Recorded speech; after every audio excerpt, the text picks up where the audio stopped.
Bien-aimés, bonjour et bienvenue à ce programme du mot d'encouragement. Et aujourd'hui, nous allons partager le thème la foi en Dieu. Qu'est-ce que la foi en Dieu? Nous allons lire dans Hébreux chapitre 11, verset 1. Je lis. Or, la foi est une ferme assurance des choses qu'on espère, une démonstration de celles qu'on ne voit pas. La foi est une attitude inébranlable où l'on considère que tout événement et désir auquel nous croyons vont se réaliser. La foi affirme notre accord sur la manifestation des choses invisibles.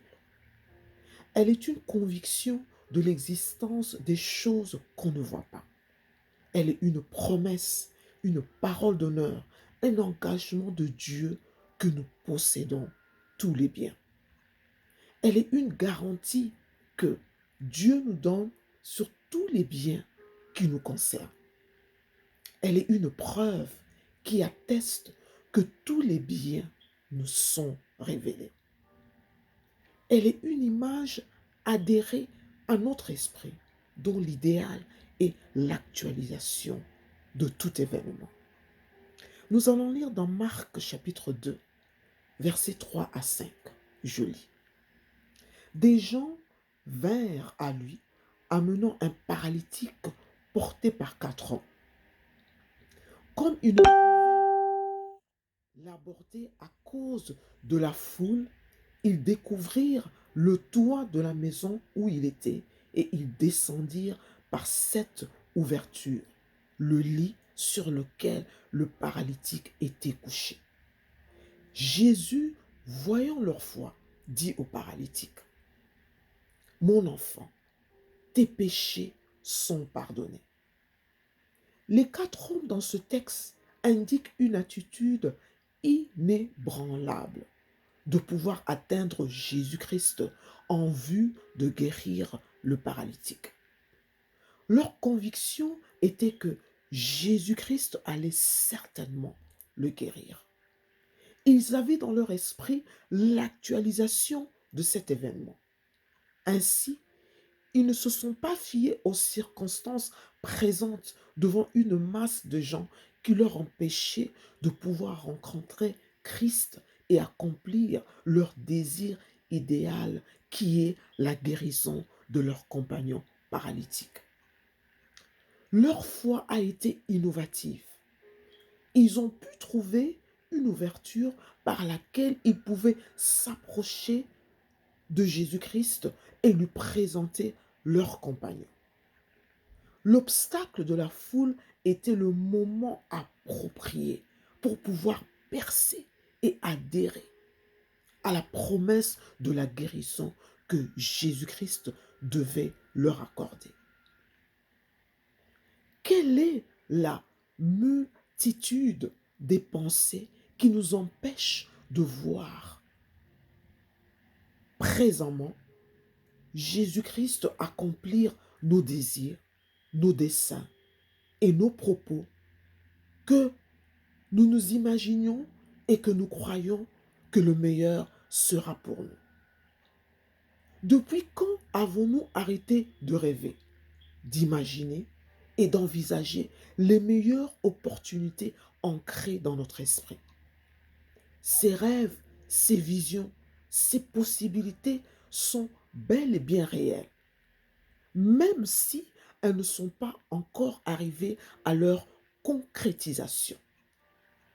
Cette foule innombrable dans notre imagination doit laisser le plus grand espace à notre foi en vue de présenter tout ce qui soupire dans nos cœurs à Jésus-Christ, afin que nous adhérons dans la possibilité et l'accomplissement que seul Jésus-Christ va les réaliser, quel que soit leur détour présent ou à venir.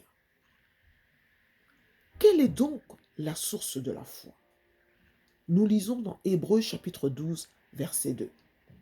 Ayant les regards sur Jésus, le chef et le consommateur de la foi, qui, en vue de la joie qui lui était réservée, a souffert la croix, méprisé l'ignominie, et s'est assis à la droite du trône de Dieu. La foi n'est pas une initiative positive. Elle n'est pas une philosophie qui instruit l'optimisme. Elle est une source qui provient uniquement de Jésus-Christ. Jésus-Christ est une influence et une autorité déterminante de notre foi en Dieu. Jésus-Christ est le fondateur de la foi en Dieu. Jésus-Christ est le consommateur de notre foi en Dieu. Car dans Galates chapitre 3, versets 13 et 14, dit ceci. Christ nous a rachetés de la malédiction de la loi, étant devenu malédiction pour nous. Car il est écrit, maudit est quiconque est pendu au bois, afin que la bénédiction d'Abraham eût pour les païens son accomplissement en Jésus-Christ, et que nous ressuscions par la foi l'esprit de vérité qui avait été promis. Un consommateur est celui qui achète pour un usage quelconque. Jésus-Christ nous a rachetés sur la croix afin que nous obtenions la bénédiction d'Abraham par la foi dans le Saint-Esprit. Le Saint-Esprit est la vérité obtenue en Jésus-Christ afin que nous puissions croire à l'existence de Dieu, à ses promesses d'avenir, de bonheur, de prospérité et des desseins établis pour nos vies. La consommation de notre foi en Dieu doit être l'usage de la bénédiction d'Abraham acquise en Jésus-Christ. Notre foi n'est pas basée sur des faits éphémères ou d'hypothèses. Jésus-Christ a rétabli une nouvelle foi, la bénédiction d'Abraham comme notre gage de bonheur à nos destinées respectives. Jésus-Christ nous a libérés de l'emprise de la malédiction pour que notre foi soit établie en Dieu et que nous réalisons que notre possession du bonheur et des bienfaits est une garantie de son œuvre à la croix et non de nos actes. La foi n'est pas une motivation, mais une décision de notre cœur.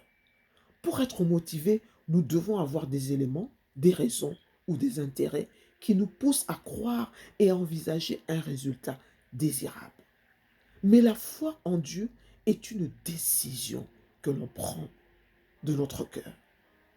Dans Romains chapitre 1, verset 17, je lis. Parce qu'en lui est révélée la justice de Dieu par la foi. Et pour la foi, selon qu'il est écrit, le juste vivra par la foi.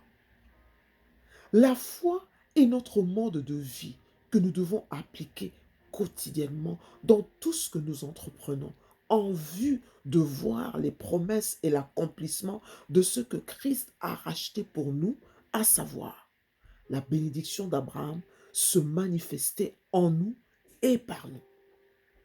La foi en Dieu nous oriente et aligne notre pensée entièrement en lui. Elle nous oblige à faire le choix d'accepter que Dieu amène à l'existence tout ce qui semble abstrait à nos yeux. Dans Romains chapitre 4, verset 17, je lis. Je t'ai établi père d'un grand nombre de nations. Il est notre Père devant celui auquel il a cru. Dieu qui donne la vie aux morts et qui appelle les choses qui ne sont point comme si elles étaient. Dieu avait déclaré une promesse à Abraham d'être père d'un grand nombre de nations. Mais la circonstance d'Abraham nous démontre qu'il était stérile et n'avait pas encore eu d'enfant.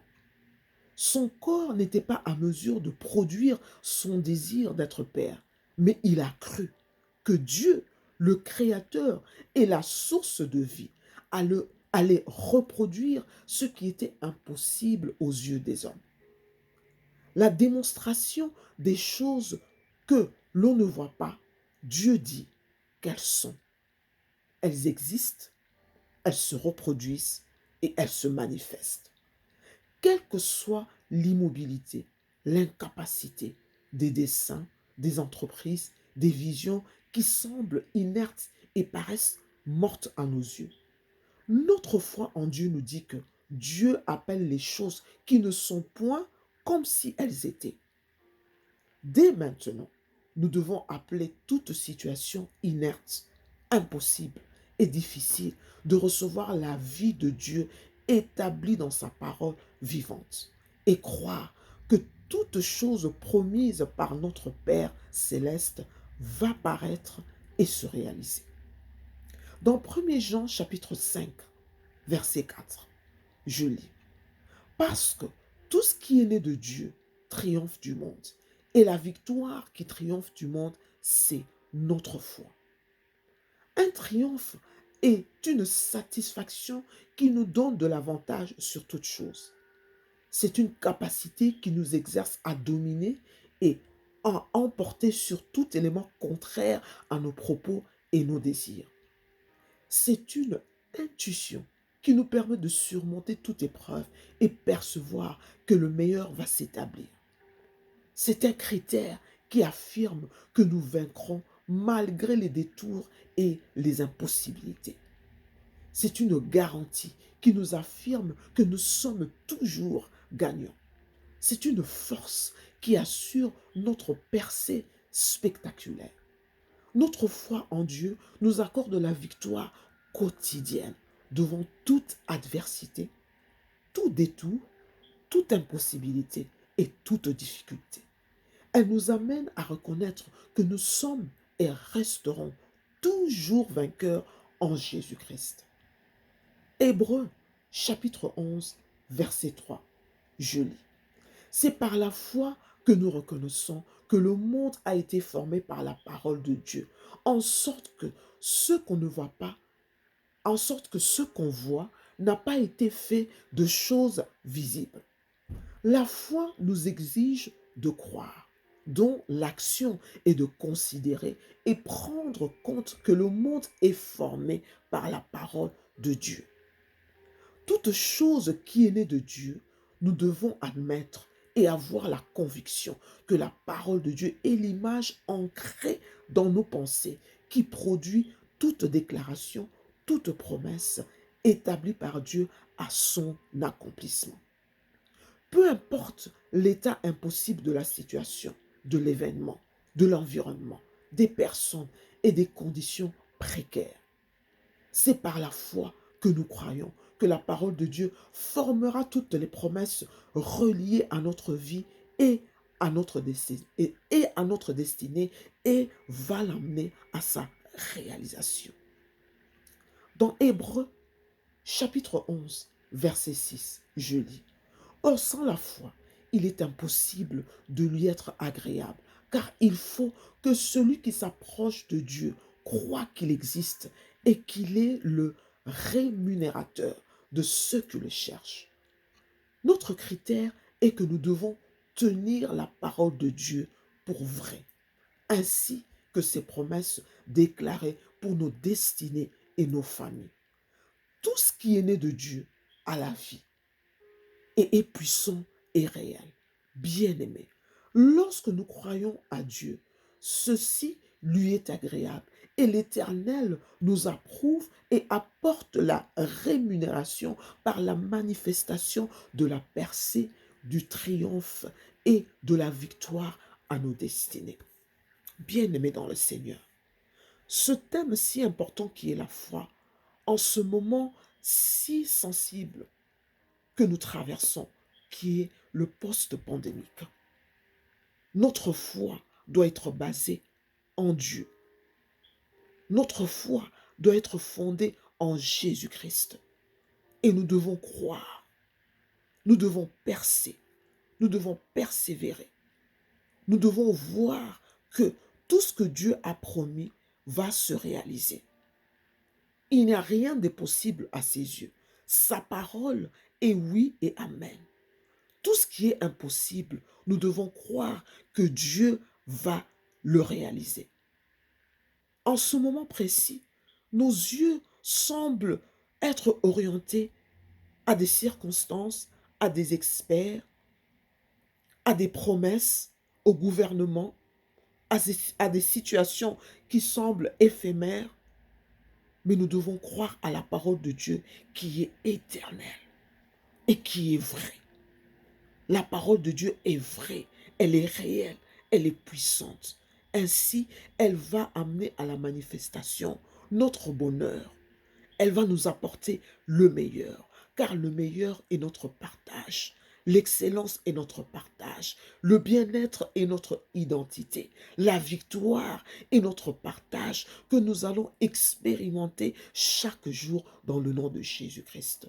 Je prie que le Saint-Esprit illumine notre pensée, notre esprit, nous apporte la compréhension et nous donne la sagesse à pouvoir appliquer la foi dans la parole de Dieu, que toute chose, toute promesse sera manifestée dans le nom précieux de notre Seigneur Jésus-Christ.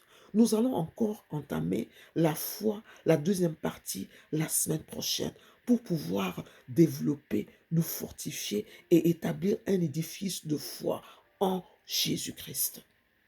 Sur ce, que Dieu vous bénisse et nous nous verrons encore la semaine prochaine. Au revoir.